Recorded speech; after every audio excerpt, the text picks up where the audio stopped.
జన్మాష్టమి పండుగను దేశవ్యాప్తంగా ప్రజలందరూ ఎంతో ఘనంగా జరుపుకుంటారు. ఈ సంవత్సరంలో సెప్టెంబర్ 6, 7 తేదీలలో జన్మాష్టమిని జరుపుకుంటారు. ఈ జన్మాష్టమి వేడుకల వెనుక ఉన్న కథ గురించి ఇప్పుడు తెలుసుకుందాం. ప్రతి సంవత్సరం శ్రావణ మాసంలోని కృష్ణపక్షంలో జరుపుకునే ఇది అతి ముఖ్యమైన పండుగ. జన్మాష్టమి కథను మొదలుపెట్టే ముందు కృష్ణ జన్మాష్టమిని అష్టమి రోజునే ఎందుకు జరుపుకుంటారో కూడా తెలుసుకుందాం. హిందూ పురాణాల ప్రకారం దుష్టరాజు కంసుడు మధురను పాలించేవాడు. ఆ రాజు తన సామ్రాజ్యాన్ని విస్తరించడానికి తన సోదరుని యదురాజు వాసుదేవునికి ఇచ్చే వివాహం చేస్తాడు. వివాహం తర్వాత కంసుడు వాసుదేవుని నమ్మకాన్ని పొందాలనుకుంటాడు. కనుక నూతన వధూవరులకు విలాసవంతమైన బహుమతులు ఇవ్వాలని నిర్ణయిస్తాడు.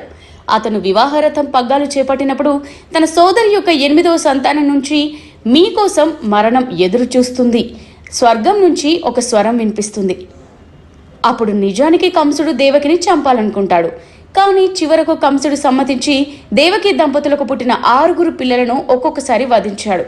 దేవకి మళ్లీ గర్భవతి అయినప్పుడు కంసుడు మళ్లీ ఆ దంపతుల బిడ్డను చంపాలని ఆలోచిస్తాడు.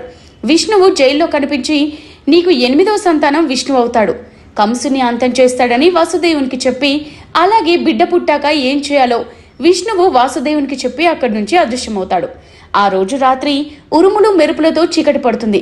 విష్ణువు సూచన మేరకు వాసుదేవుడు తన దివ్య కుమారుడిని చెరుకు పుట్టను తీసుకుని రాజభవనం నుంచి బయలుదేరతాడు.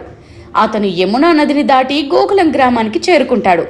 గోకుల అధిపతి నంద అతని భార్య యశోద యొక్క నవజాత కుమార్తెతో బిడ్డను మార్పిడి చేస్తాడు. ఆ విధంగా కృష్ణుడు గోకులంలో పెరిగి చివరికి తన మేనమామ అయిన కంసుని చంపుతాడు. కంసుడిని సంహరించి లోక కళ్యాణం కోసం భగవంతుడు తీసుకున్న నిర్ణయం ఏంటంటే విష్ణు భూమిపైన మానవ రూపంలో శ్రీకృష్ణుడిగా జన్మించాడు. ఈ రోజునే ఇప్పటికీ దేశవ్యాప్తంగా శ్రీకృష్ణ జన్మాష్టమిని జరుపుకుంటారు.